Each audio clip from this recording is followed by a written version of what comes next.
Shalom, shalom, Israel, shalom to the 12 tribes of Yasha Allah, giving of course all honor, glory, and praise unto Yahweh.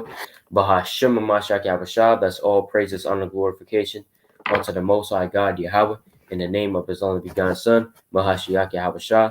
All right, the righteous. All right, so yeah, shalom, shalom. I'm gonna get straight into this. This is going into Leviticus chapter 11, some dietary laws. All right, because we have to be in this law, all right? Our requirement as Israelites, the so-called Blacks, Hispanics, Native Americans, all right, our requirement of the Most High is to keep these laws, statutes, and commandments, right, to the best of our ability, all right? Let's go to the book of Deuteronomy chapter 10.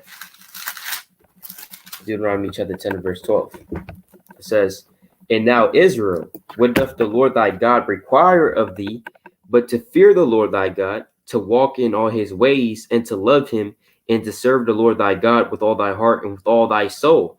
So we're commanded to keep all the ways of the Most High, and to love him, and to serve him with all our heart and all our soul and all our might, right? Verse 13, "To keep the commandments of the Lord and his statutes, which I command thee this day for thy good." So we're commanded to keep all the commandments of the Most High, right? We're supposed to keep all the commandments of the Most High to the best of our ability. We know that the law endures forever as well, right? And so, knowing that that's a requirement for Israel to keep these commandments to the best of our ability, how are you going to keep the commandments if you don't know any of them, right? How are you going to keep the Sabbath if you don't even know what that is?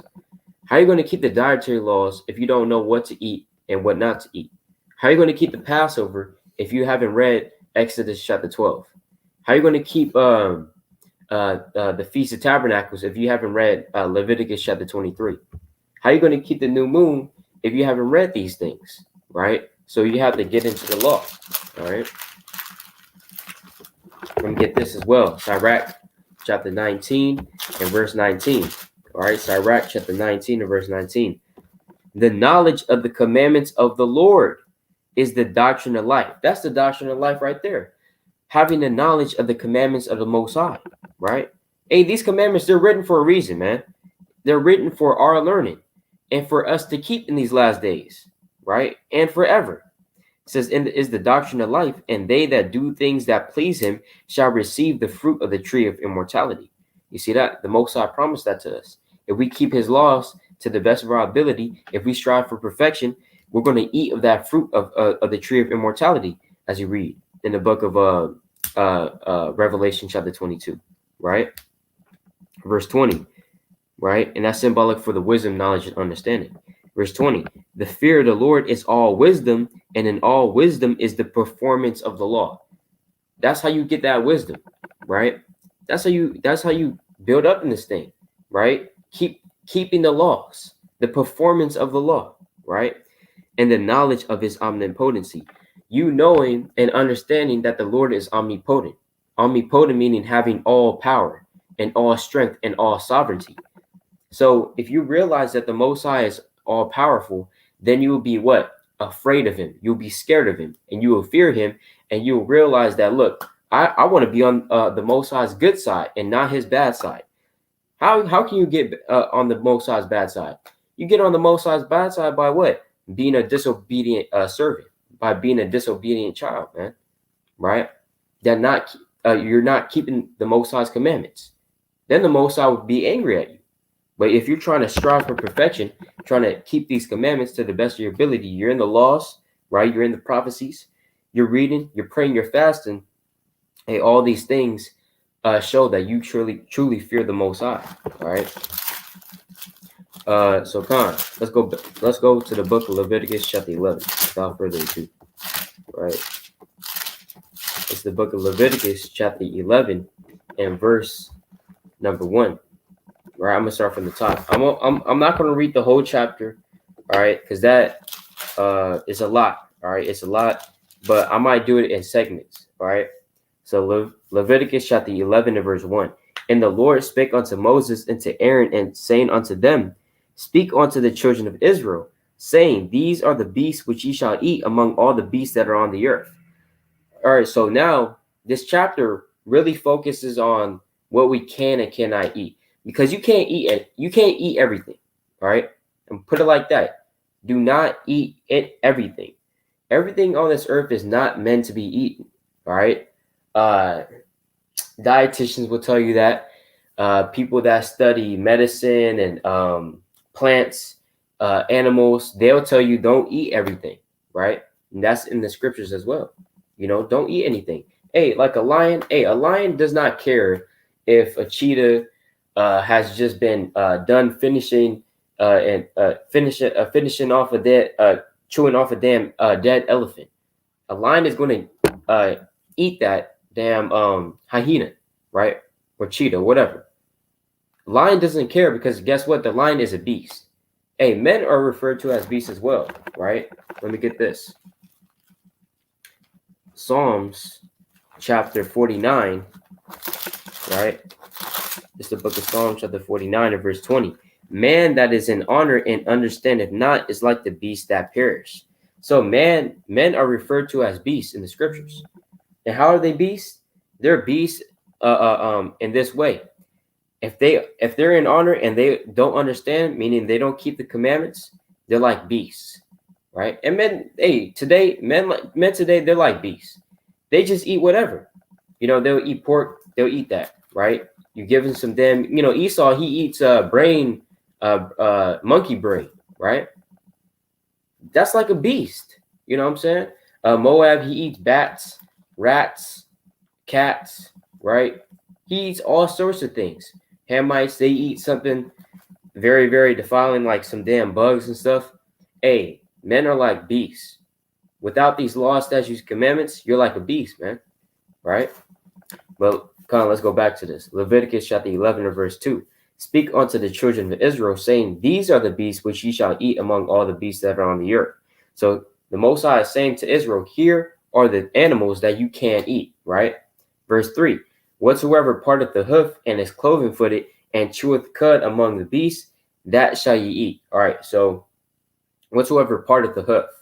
If it has a hoof, right, it has to part it, meaning that there is a separation between in the hoof, right? There's a separation. There's a clear line in between the hoof of the animal.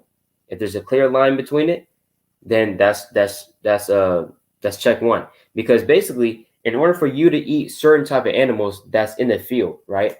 And this doesn't go for every animal, because you can eat chicken. Chicken doesn't have a hoof, right? Chickens don't have a hoof. You can eat, for example, you can eat Slovakia. You can eat chicken, right? You can eat quail. Quails don't have hoofs, right? But you can still eat them. So this is just mainly going into ruminating animals and certain type of animals that roam the earth. All right. So this particular verse 3 is not a requirement for every type of beast, right, on the earth. I'm gonna say it like that. So whatsoever parted the hoof, it needs to part the hoof, right? And it's cloven-footed. It also needs to be cloven-footed, right? If it's not cloven-footed, you can't eat it. And cheweth cud among the beasts, so it needs to chew the cud. Those are the 3 requirements of a clean beast. Remember, this is not for every beast. It's only for certain types of animals that roam the earth. So it needs to chew the cud, it needs to have a cloven foot, and it needs to part the hoof. All right? These are the three requirements. Verse 4. Nevertheless, and I'm going to show you what that means in a sec, right? Through the Spirit, of course. Verse 4. Nevertheless, these shall ye not eat of them that chew the cud. So now the Most High is saying that, look, these are what you can't eat. Before the Most High basically shows you what you can eat and just plainly tells you, like, yes, you can eat the deer, you can eat this, you can eat that, you can eat the cow. The Most High in Leviticus chapter 11, he doesn't say for these types of beasts, he doesn't say what you can't eat. In fact, you have to go to Deuteronomy chapter 14, I believe it was, in order for you to see what you can eat in specific, right? In specific. The Most High specifically states some animals that you can't eat that are clean, right? Like, for example, like I said, the deer, the elk, which is a relative to the deer, like the reindeer, I believe the moose as well. It's in there, but yeah, come. Verse 4, nevertheless, these shall ye not eat of them that chew the cud, or of them that divide the hoof, as the camel, because he cheweth the cud, but divideth not the hoof, he is unclean unto you. So the camel is a ruminating animal, and it chews the cud, right? That's what that means, a ruminating animal. Because when you look at the camel, right? Hold on, let me pull this up, right? So when you look at the camel, right?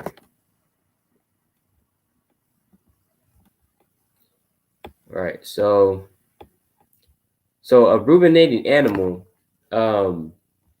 is an animal that properly digests their food. So the scriptures say that the camel ruminates, that the camel chews the cud. That's what that means. Chew the cud is a KJV way of saying that it ruminates. It properly digests its food. But Esau says that the camel is not exactly a ruminating animal, right? Because they lack the four stomachs. Like, for example, the cow. You can eat cow, right? Cow is a ruminating animal. They part of the hoof and they're cloven-footed, right? But the thing is, cows have four stomachs. Unlike men, unlike so-called humans, we only have one stomach, right? For example, other animals like the pig only has one stomach. But for ruminating animals, they have several stomachs. They have like four stomachs, right? So camels, they don't exactly have four stomachs, but they do have saliva glands, and also their body uses other methods to properly digest their food. That's why the scriptures say that they ruminate or that they chew the cud, right? But I want to keep going. It says, as the camel, because he cheweth the cud, but divideth not the hoof, he is unclean to you. Now I'm going to show you what that means. All right. Let me pull this up. I'm going to show you what that means. All right. So I'm going to show you what that means. But divideth not the hoof, right? So when you look at the camel's hoof, all right, this is a camel's hoof right here. And as you can see, there's no division or slack. There's no line in between his toes, right? His toes are joined together as if it's a shoe. You see this? As if it's a shoe. Just like the horse, right? It's joined together. It's not divided, right? The toes, you can clearly see it, right? And we're focusing really on the dromedary camel. The dromedary camel is a so-called Arabian camel as well, and it's native to the so-called Middle East, Northeastern Africa, stuff like that, right? That's the dromedary camel, and that's the camel that you usually see when you think of a camel, right? The dromedary camel. But nevertheless, no type of camels are clean. All right, even if you pull up like an Asian camel or a camel of another region, they still will have the same type of feet or the same type of hooves. All right, so you can't eat camel. Reason being is because they don't have a parted hoof, right? Watch. So when you look at cloven-footed, this is a cloven hoof right here. Okay. This is a cloven hoof right here. So it needs to look like this in order for it to be clean. All right. It needs to look like this. Salaki. Right? It needs to be divided, fully divided and separated. Right? It can't look like, when you Salaki, I think this is a pig too. When you compare this, all right, to a camel, it's not the same. All right? It's not the same. So that's why the camel was unclean. All right, that's why the camel was unclean. Salaki.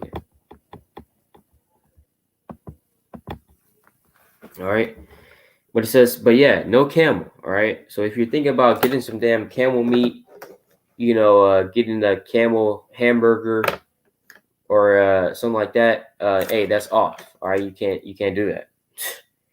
Verse 5. And the coney, because he cheweth the cud, but divideth not the hoof, he is unclean unto you. So the coney, all right, the coney. Now, what is a coney? Jake never heard of the coney, right? Coney, they don't know what that is. Coney, when you look at different translations, and so different translations render different words, like the hyrax and the rock badger, but essentially they're the same animal, right? Let's look up the coney. Right, let's look up the coney. I'm gonna show my screen. So the coney is just an archaic word of saying the hyrax, right? The hyrax. Now hyrax is a certain type of rabbit that's native to where? The so-called Middle East. Because remember, where was Moses at during this time? Moses was not in America, right? Moses was not in Europe. Moses was not in South Africa. Moses was not in Antarctica. Moses and the Israelites during this time were in a region that is now called the so-called Middle East, right? So like that's a rabbit. I want to get the coney. All right, so this is the coney right here, right? It's also called, as you can see, the hyrax. So that's why if you read different translations, it won't say the coney, it will say the hyrax, but it's the same thing. Coney is just a archaic or old way of saying the hyrax. Now let's read this real quick, right? I wanted to get hyrax right here. So when you look up the hyrax, it says the hyrax is also called rock rabbit or dassie, is a small furry mammal, right? It's a small furry mammal, as you can see. It looks just like a rabbit too, but it says it looks like a robust, oversized guinea pig or a rabbit with rounded ears and no tail. Hyraxes have stumpy toes with hoof-like nails and 4 toes on each front foot and 3 on each back foot. Right, so the coney, right? And when we read in verse 5, it says, "In the coney, because he cheweth the cud, but divideth not the hoof, he is unclean to you." Now, when you look up, do hyraxes chew the cud? They don't exactly chew the cud, right? As traditional ruminating animals would, like cattle, elk, deer, and mooses and giraffes would. They don't exactly chew the cud like that. They chew the cud in a different type of way, all right? When you look at a hyrax or a rabbit eat, they eat very, very fast, right? If you ever seen that, they eat very, very fast, and it looks like they're masticating, right? Just like how we eat and we masticate, right? When we eat. The hyrax and the rabbit also, it looks like they're almost masticating, right? They're eating so fast. So that's why, because remember, in ancient Israel, we weren't exactly doing autopsies. We weren't exactly studying the hyraxes and the coney or animals in an anatomical way, right? We were studying them based off of their outer appearance and etc., and based off the knowledge and wisdom the Most High has given us, right? But the thing is, we looked at the hyrax, we looked at various animals like the hyrax, the rabbits, stuff like that, and to see if they chew the cud based off of that, right? And so the Most High is saying that, look, they chew the cud. So let me get this precept, right? Let's go to the book of Acts chapter 5, verse 29. Acts chapter 5 and verse 29.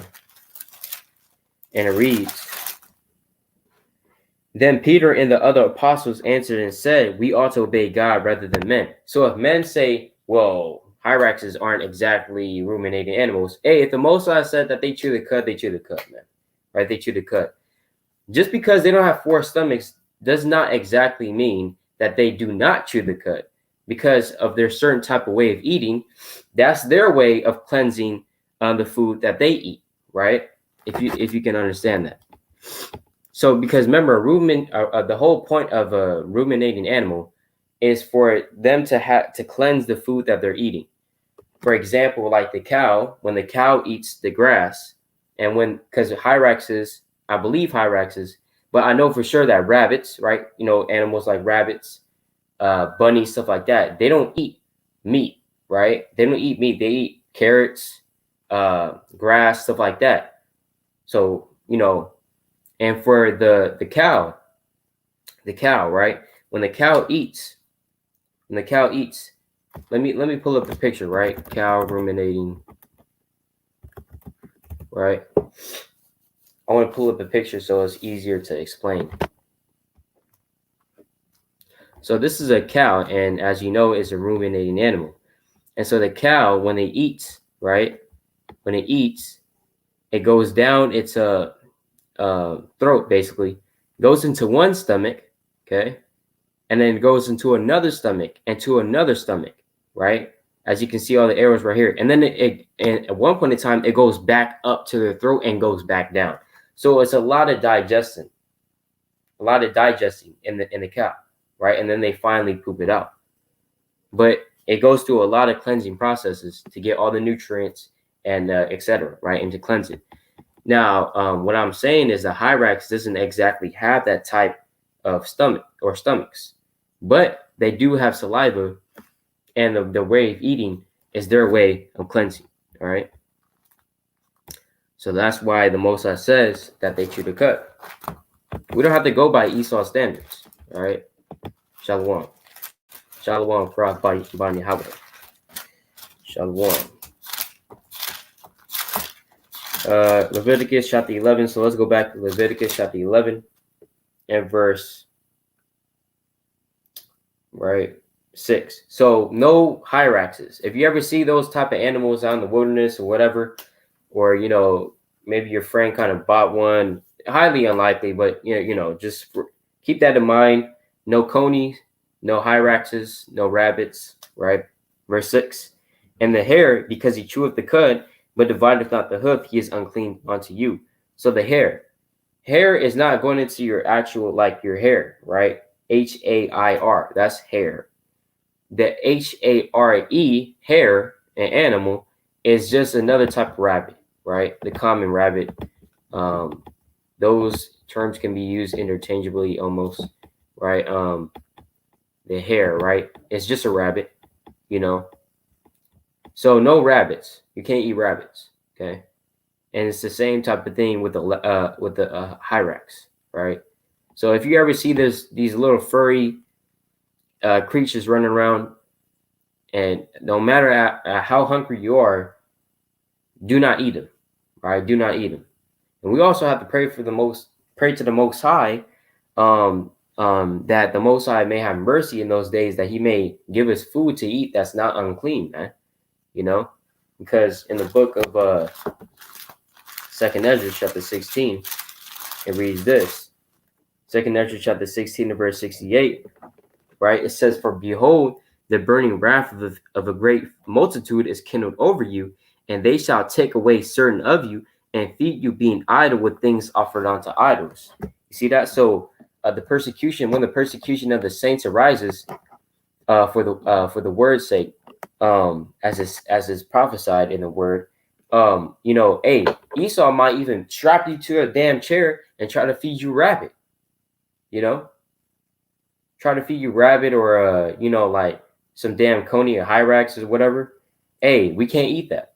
So just so you know, if you're in the wilderness or somebody's saying that you want to try some bunny, you want to try some rabbit, that's unclean.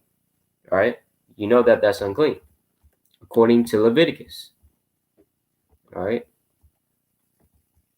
I'm gonna share my screen again pretty soon, right? But yeah, let's go back to Leviticus chapter 11. So no type of rabbits, bunnies. All right. You can have them as a pet if you want, but you can't eat them. All right. Leviticus chapter 11 and verse 7. "And the swine, though he divide the hoof and be cloven footed, yet he cheweth not the cud, he is unclean to you." So the swine, we get into the swine. Remember, what is swine? Swine is just a derivative from the German word swiney, which means pig, right? Because remember, English, it does stem from German. But swine is just another word for pig, right? Swine is just another word for pig. And the Most High is saying that, look, though he divide the hoof. So let's go to the pig real quick, right? Let's go to the pig, because a pig is different than a rabbit or a coney, right? Pig is different. All right. So no pork bacon, right? No pepperoni from pigs, stuff like that. That's out. Right? The pig, right? So man, look at this animal, right? It's disgusting. This animal is disgusting, right? When you look at it. You know what I'm saying? This literally, when you look at the pig, and our people love pig, man. Our people love eating pigs. But when you look at the animal, it's disgusting, right? It's ugly. It's disgusting. It's always rolling around in its own feces, rolling around in mud, right, in dirt, right. Look, it's just disgusting. It looks utterly ugly, right? But our people still like to eat it, man. But anyways, when you look at the hoof, I'm trying to pull up a big. Oh yeah, con. So when you look at the hoofs, right, they do actually part the hoof.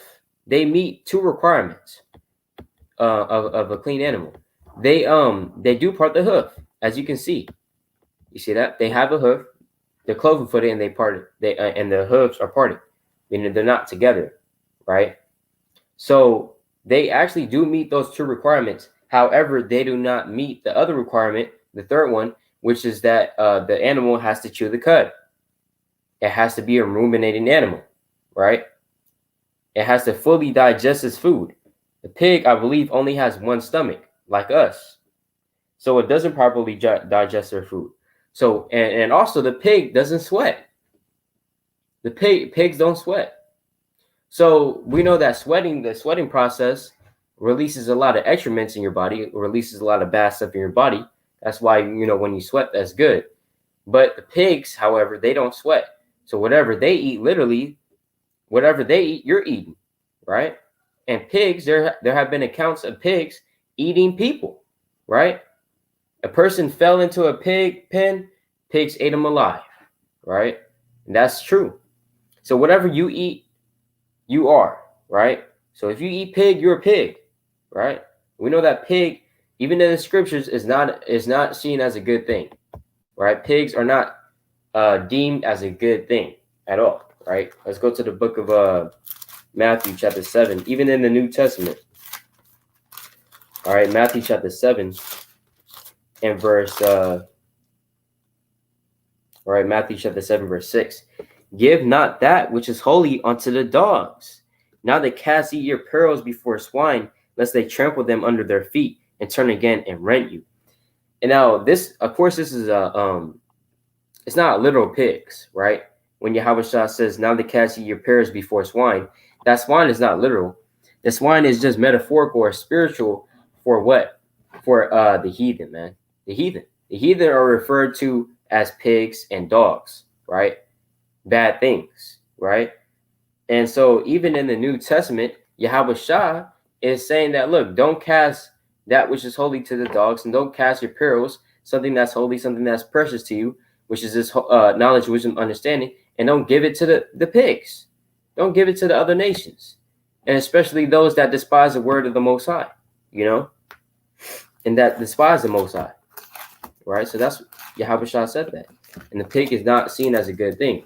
In fact, our forefathers died, right? Or our forefathers died before eating pork, man. When you read that account in the book of 2 Maccabees, right, chapter 7. All right, so no pigs, all right, and you can just look up the Slakia, the detriments of eating pigs, right, and how bad it is for you. High in sodium, high in fat, right, high in every single thing that's bad for you, right? But so that, hey, no swine, all right, no swine. Verse 8, of their flesh shall you not eat, and their carcass shall you not touch, they are unclean to you. So we're not even allowed to touch their dead body. All right. That's even unclean. All right. But And I'm gonna read to verse 12. All right, I'm gonna read to verse 12. Verse 9. These shall ye eat of all that are in the waters, whatsoever have fins and scales in the waters, in the seas, and in the rivers, them shall ye eat. So now we're moving on away from land, now into the water.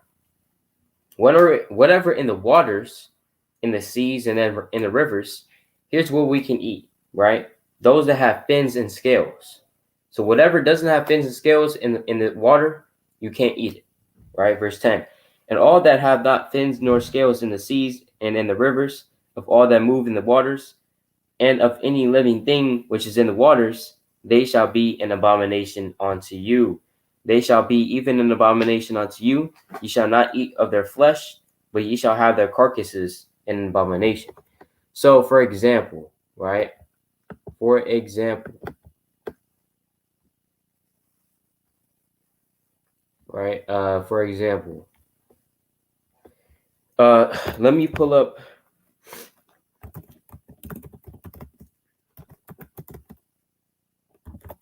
So, yeah, so no shrimp, right? Crab, lobster.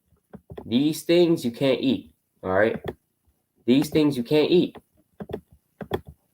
So if you like to eat shrimp, but you want to keep the Most High's laws, hey, you got to cut out the shrimp, man. All right, you got to cut out the shrimp, cut out the crab and the lobster, and everything that doesn't have fins and scales in the water, right? Look at this. You can't eat this. It's unclean. All right, it's unclean. Everything is not meant to be eaten, man. That even goes for the waters, right? And it looks disgusting too, man. It looks disgusting. So don't be chopping up on that. Don't go to Red Lobster and order you the biggest lobster thinking that you're doing something, man. Because you're not. You're actually sinning, all right? Mussels, clams, all that's unclean to eat, man. All that is unclean to eat. All right? Yeah, that's off. All right? Also shark. You can't eat shark.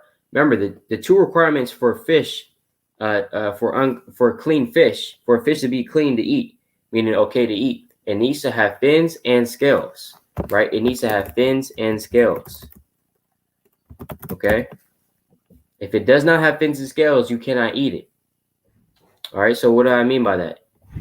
It needs to have scales. These are scales right here. Scaly fish needs to have scales on it. 2, and you need to see the fins. It needs to have fins. A lot of fish have fins, right? But a lot of they don't have but a lot might not have scales on it. All right, a lot might not have scales on it. So if a fish has fins but it doesn't have scales, you can't eat it. It needs both things, fins and scales. If it has scales but it doesn't have fins, you still can't eat it. It needs both things in order for it to be clean according to the Most High, right? Our Creator. All right, I'm gonna go to verse 12. Leviticus chapter 11, verse 12. Whatsoever have no fins nor scales in the waters, that shall be an abomination unto you. That's an abomination, man. Damn shrimp, crab, lobster, right? That's all an abomination. All right. So you gotta put down that food, all right, that unclean food. Hey, I did it right through the Spirit, of course. I did it. A bunch of other Hebrew Israelites did it. Even people that are not in the truth, they cut out these certain things. They cut out these certain unclean foods because it's detrimental to the body, right? Bakan. So with that, actually, I'm gonna end it off with this. This is the book of Isaiah, chapter 66, and verse 15. For behold, the Lord will come with fire, and with his chariots like a whirlwind, to render his anger with fury, and his rebuke with flames of fire. For by fire and by his sword will the Lord plead with all flesh, and the slain of Yahweh shall be many. Right? So remember, this hasn't happened yet. Yahweh, Bahashim, Yahweh Shah, well, basically Yahweh Shah, he's coming back with chariots and with fire, man. To what? To plead with the sword and with fire, with all flesh, right? And he's going to kill a lot of people. But let's see what's going to happen to people that are eating these abominations, that's eating pork, that's eating shrimp, crab, lobster, it's having a good time eating all this abominable food. Let's see what happens to them in that day, right? Because remember, you might be thinking that, well, look, I think I'm fine if I eat it, right? I don't think God is tripping about what I'm eating, right? No, the Most High, it actually does trip, right? The Most High actually does care about what you're eating if you're so-called Black, Hispanic, and Native American, all right? If you are an Israelite, the Most High cares about what you're eating, all right? Verse 17, they that sanctify themselves and purify themselves in the gardens behind one tree in the midst. What is this one tree? This one tree is going into a doctrine, right? You're hiding behind a doctrine. Maybe you're going into Christianity because Christianity says you can do whatever you want. You can eat whatever you want, right? You can drink whatever you want. You can do whatever you want. That's what Christianity says. Come as you are, right? And you're hiding behind Christianity. That's that one tree in the midst, right? Eating swine's flesh. So if you eat swine's flesh when Yahweh comes back, right? And the abomination. The abomination is any abominable food listed in Leviticus chapter 11. Like what? We went over it. The coney, the camel, the hare, rabbits, right? The shrimp, crab, lobster, whatever, right? Pork, and the abomination. And the abomination. And the mouse. You can't eat mice, right? You can't eat mice. That's off, right? Hey, guess what? But Moab actually does eat mice. Guess what? It says, and the mouse shall be consumed together, saith the Lord, meaning that you're going to be destroyed. All right. So you have to cease from eating these unclean foods, man. Through the Spirit of the Most High, pray unto the Most High that you can leave off from these sins, man. The dietary laws, we have to keep them. Not only for your benefit, your health benefit, but also for yourself spiritually and physically. All right. So with that, I'd like to give all honor, glory, and praise unto Yahweh. Baha Shema Mashak Yahweh, Lord willing, this was edifying. It's Brother Yasha Allah. Shalom. Kwam Yasha Allah.